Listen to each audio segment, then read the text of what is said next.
Hello दोस्तों, स्वागत है आपका हमारे यूट्यूब चैनल याहू बाबा पे। ये हमारा पीएचपी कोर्स से रिलेटेड 158 ट्यूटोरियल है और इस कोर्स में आप पीएचपी का एक नया फंक्शन सीखने वाले हैं, जेएस डिकोड। देखिए, इससे पिछली वीडियो में हमने एक फंक्शन सीखा था जिसका नाम था जेएस इनकोड। ये बिल्कुल उसका अपोजिट फंक्शन है। देखिए, जैसे मान लीजिए हमारे पास एक जेसन का डाटा है जो कि एक ऑब्जेक्ट फॉर्म में है। इसको हम कन्वर्ट करना चाहते हैं पीएचपी एरे या पीएचपी ऑब्जेक्ट में। तो उसके लिए हमारे पास यहाँ पे पीएचपी के अंदर एक फंक्शन आता है जिसको हम कहते हैं जेसन डिकोड। जेसन डिकोड के अंदर बेसिकली हमारे को दो पैरामीटर पास करने होते हैं। देखिए, जो सबसे पहला पैरामीटर होता है वो होता है ऑब्जेक्ट का नेम, मतलब कि जहां से भी हमारे पास ऑब्जेक्ट आ रहा है, बेशक वो थर्ड पार्टी यूआरएल हो या हमारी खुद की वेबसाइट पे कहीं पर यूआरएल हो जहां से हमें जेसन मिल रही है। और उसके साथ में हमें यहाँ पे देना होता है एसॉक। एसॉक क्या होता है? ये होता है एसोसिएटिव एरे। इसके अंदर बेसिकली हमारे पास दो ही वैल्यूज होती हैं, ट्रू या फॉल्स। अगर हम इसके अंदर ट्रू पास कर देते हैं तो ये हमारे को एक एसोसिएटिव एरे रिटर्न करता है, और बाय डिफॉल्ट जो इसकी वैल्यू होती है वो होती है फॉल्स। अगर हम इसे दे ना दें एक ही बात है, मगर ये हमारे को रिटर्न करता है एक पीएचपी का ऑब्जेक्ट। आइए इसका एक छोटा सा एक एग्जांपल मैं आपको समझाता हूँ। मान लीजिए हमारे पास एक वेरिएबल है और उसके अंदर हमने एक ऑब्जेक्ट सेव करवाया है। ये देखिए कुछ इस फॉर्म में, ये एक जेसन ऑब्जेक्ट है। अब इसको मैं एरे में कन्वर्ट करना चाहता हूँ, तो यहाँ पर मैं क्या करता हूँ, मैं इसके लिए एक वेरिएबल लेता हूँ एर नाम से, और उसके अंदर फंक्शन यूज करूंगा जेसन डिकोड। यहाँ पर मैंने देखिए दो पैरामीटर पास किए। सबसे पहला हमने जो यहाँ पर वेरिएबल लिया है वो हमारा जेसन ऑब्जेक्ट नाम का वेरिएबल है। उसके बाद मैंने यहाँ पर पास कर दिया ट्रू, जिसका मतलब ये जो फंक्शन है ये हमारे को एक एसोसिएटिव एरे रिटर्न करेगा। और एरे की वैल्यू को अगर हम देखना चाहते हैं तो उसके लिए हम पीएचपी के अंदर एक फंक्शन यूज करते हैं प्रिंट आर। तो यहाँ पर ये मैंने अपना जो एरे है इसको मैंने यहाँ पे पास कर दिया, तो ये हमारे को कुछ इस तरीके की आउटपुट देगा। ये देखिए, इसने हमारे को एक एरे बना दिया, जबकि ये था जेसन का एक ऑब्जेक्ट। तो ये था बिल्कुल एक सिंपल एग्जाम्पल। इसको रियल लाइफ में हम कैसे यूज करते हैं आइए देखते हैं प्रैक्टिकली। यहाँ देखिए वेब एडिटर के अंदर मैंने अपना एक प्रोजेक्ट ओपन कर लिया जिसका नाम है जेसन हाइफन डिकोड। अब इसके अंदर हमने यहाँ पर एक फोल्डर बनाया जेसन नाम से, जिसके अंदर हमने यहाँ पर एक जेसन की फाइल बनाई है my.json। ये देखिए ये फाइल है जिसमें कुछ रिकॉर्ड्स आ रहे हैं, 4-5 रिकॉर्ड्स हैं। इसमें अलग अलग वैल्यूज आ रही हैं, आईडी है, नेम है, एज है और सिटी है। अब इस सेम डाटा को मैं अपनी पीएचपी की फाइल के अंदर रीड करना चाहता हूँ, मतलब कि पीएचपी की हेल्प से मैं इसे यहाँ पे शो करना चाहता हूँ अपने वेब पेज के अंदर। जैसा कि हमने अपनी पिछली वीडियो में देखा था, हमने जेसन के डाटा को वहां पर जेक्वेरी की हेल्प से शो किया था वेब पेज के अंदर, मगर यहाँ पर हम शो कर रहे हैं इसे पीएचपी की हेल्प से।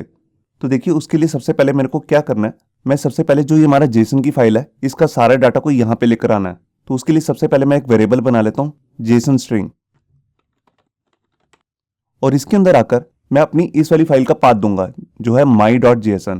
तो देखिए उसका फोल्डर का नाम है वो है जेसन, उसके बाद my.json। ये देखिए अब इस फाइल को रीड करने के लिए मैं अपना फंक्शन यूज करूंगा फाइल गेट कंटेंट्स। यहां सबसे पहले मैं एक वेरिएबल बना लेता हूं जेसन डाटा, और इसके अंदर आकर मैं अपने इस वाली फाइल का पाथ यहां पे पास कर देता हूं।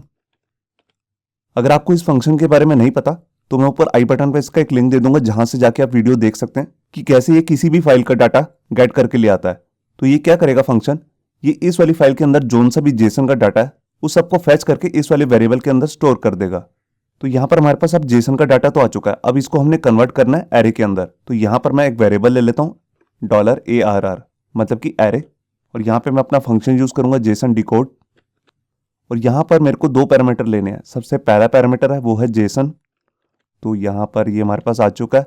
इसके बाद मैं यहाँ पे पास कर दूंगा ट्रू, क्योंकि मेरे को एसोसिएटिव एरे चाहिए।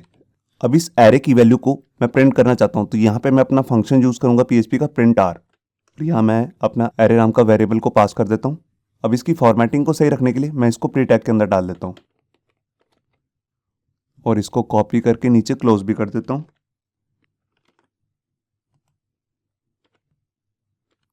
ये देखिए अब यहाँ पे मैं फाइल को सेव करके आपको पहले ब्राउजर में चेक कराता हूँ। देखिए मैं यहाँ पर आया और यहाँ पर मैंने पेज को रिफ्रेश किया। ये देखिए यहाँ पर आपको दिख रहा होगा, यहाँ पर हमारे पास सारा का सारा एरे बन के आ चुका है। ये एक मल्टी डिमेंशनल एसोसिएटिव एरे है। देखिए बाहर तो इंडेक्स एरे बन रहा है और उसके अंदर एसोसिएटिव एरे बन रहा है। ये देखिए, तो आपने देखा कि कैसे जेएस इनकोड ने हमारे जेसन के ऑब्जेक्ट को कन्वर्ट कर दिया एरे में। अब इसको अगर मैं टेबल फॉर्म में दिखाना चाहता हूं तो देखिए उसके लिए मैं यहाँ पे क्या करूंगा, मैं इस वाले कोड को तो कमेंट कर लेता हूं, और यहाँ पर सबसे पहले मेरे को टेबल टैग यहाँ पे शुरू करना है। तो उसके लिए देखिए मैं यहाँ पर इको ले लेता हूँ और उसके बाद मैं सिंगल कोट के अंदर टेबल टैग लिख लेता हूँ। इसके अंदर मैं बॉर्डर दे देता हूँ सेल पैडिंग और विड्थ। ये देखिए यहाँ पर मैंने इसको बॉर्डर दे दिया 1 पिक्सल का, सेल पैडिंग दे दी 10 पिक्सल और विड्थ दे दी 100%। अब इसको मैं क्लोज भी कर देता हूँ और उसके लिए मैं यहाँ दोबारा से इको लिख लेता हूँ।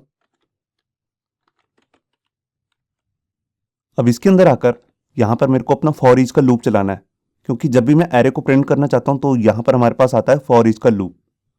अब मैं यहाँ पर कौन सा एरे प्रिंट करना चाहता हूँ, वो है ARR। तो इस वेरिएबल को मैं यहाँ पर कॉपी कर लेता हूँ और यहाँ पर लिखता हूँ एज। अब यहाँ पे मैं अपना फंक्शन यूज़ करूँगा जिसका नाम है लिस्ट। फॉर ईच को लिस्ट के साथ हम कैसे चलाते हैं इस पे भी मैंने अलग से एक वीडियो बना रखी है। अगर आपने नहीं देखी है वो वीडियो तो मैं ऊपर आई बटन पे उसका एक लिंक दे दूंगा, जहाँ से जाके आप उस वीडियो को देख सकते हैं। अब इसके अंदर आकर हमारे को क्या करना है, हमारे को जोन सी भी एरे के अंदर कीज मिल रही है एसोसिएटिव एरे के अंदर, उसको यहाँ पे लिखना है। मैं एक बार आपको ब्राउजर में चेक करा देता हूँ। ये देखिए यहाँ पर हमारे पास पहली की है वो है ID, फिर है नेम, एज और सिटी। तो मैं इन चारों के लिए अलग अलग वेरिएबल बनाना चाहता हूँ। तो देखिए उसके लिए मैं यहाँ पे क्या करूँगा, यहाँ पर सबसे पहले मेरे को अपनी की का नाम लिखना है, वो है ID।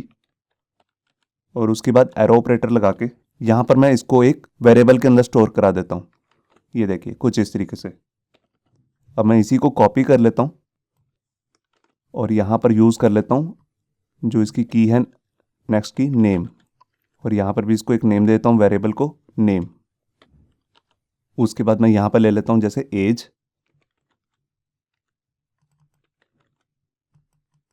और लास्ट में मैं यहाँ पर पेस्ट कर देता हूँ सिटी। ये देखिए तो ये मैंने अपना फॉर ईच लूप चला लिया जिसके अंदर मैंने यहाँ पे फंक्शन यूज़ किया लिस्ट। मैंने लिस्ट फंक्शन इसलिए यूज़ किया ताकि कोड जो है वो काफ़ी छोटा हो जाए, नहीं तो हमारे को 2 बार लूप चलाना पड़ेगा फॉर ईच का, नेस्टेड लूप जिसे कहते हैं हम। और यहाँ पर मैं इको कर देता हूँ जिसको मैं यहाँ पर प्रिंट करना चाहता हूँ। तो देखिए यहाँ पर टेबल हमने बाहर लिए थे तो अंदर ऑब्वियस सी बात है TR आएंगी, मतलब कि टेबल रो। तो उसके लिए मैं यहाँ पर डबल कोट्स ले लेता हूँ और यहाँ पर अपना TR टैग स्टार्ट कर लेता हूँ। तो यहाँ देखिए हमारे पास 4 वैल्यूज़ हैं, ID, नेम, एज और सिटी। तो ऑब्वियस सी बात है उसके लिए भी हमारे को यहाँ पर 4 TD लेने हैं। तो मैं यहाँ इसी को कॉपी कर लेता हूँ और इसको अगले 3 बार पेस्ट कर देता हूँ। ये देखिए अब इसके अंदर मेरे को क्या शो करना है, इन वाले वेरिएबल्स की वैल्यू। तो यहाँ पर मैं इसको पहले कॉपी कर लेता हूँ ID को, जो हमारे पास वेरिएबल ID है, और यहाँ पर करली ब्रेसेस लेके इसको पेस्ट कर देता हूँ कुछ इस तरीके से। अब मैं इसी को यहाँ से कॉपी कर लेता हूँ। नेक्स्ट TD में मैं यहाँ पर डाल दूंगा नेम, उसके बाद मैं यहाँ पर डाल दूंगा एज, उसके बाद में लास्ट में जो हमारे पास वेरिएबल है वो है सिटी। ये देखिए तो ये हमारा कोड जो है कंप्लीट हो चुका है। तो यहाँ पर सबसे पहले हमने क्या किया, हमने यहाँ पर सारा डाटा फैच किया जेसन का, उसके बाद उसमें लगाया जेसन डिकोड जो कि जेसन के डाटा को एरे में कन्वर्ट कर रहा है, और उस एरे की वैल्यूज को प्रिंट करने के लिए यहाँ पर मैं अपना फंक्शन यूज कर रहा हूँ फॉर ईच लिस्ट फंक्शन के साथ। तो यहाँ मैंने फाइल को सेव किया और यहाँ पर आकर पेज को रिफ्रेश किया। ये देखिए यहाँ पर आप देख रहे हैं हमारे पास सारा डाटा आ चुका है टेबुलर फॉर्म में। यहाँ पर हमारे पास ID आ रहा है, नेम आ रहा है, एज आ रही है और सिटी भी आ रहा है। तो इस तरह हम इस फंक्शन का यूज़ करते हैं जेसन डिकोड का, जब भी हम जेसन के डाटा को PHP की फाइल के अंदर शो करना चाहते हैं या किसी तरीके से भी उसको कन्वर्ट करना चाहते हैं एरेज के अंदर, तो यहाँ पर हम यूज़ करते हैं जेसन डिकोड। होप सो आपको ये हमारा वीडियो ट्यूटोरियल अच्छा लगा होगा। अगर अच्छा लगा है तो वीडियो को प्लीज़ लाइक करना मत भूलिए। अगर आप ऐसे ही रेगुलर अपडेट चाहते हैं तो हमारे चैनल याहू बाबा को सब्सक्राइब करना मत भूलिए। Thank you.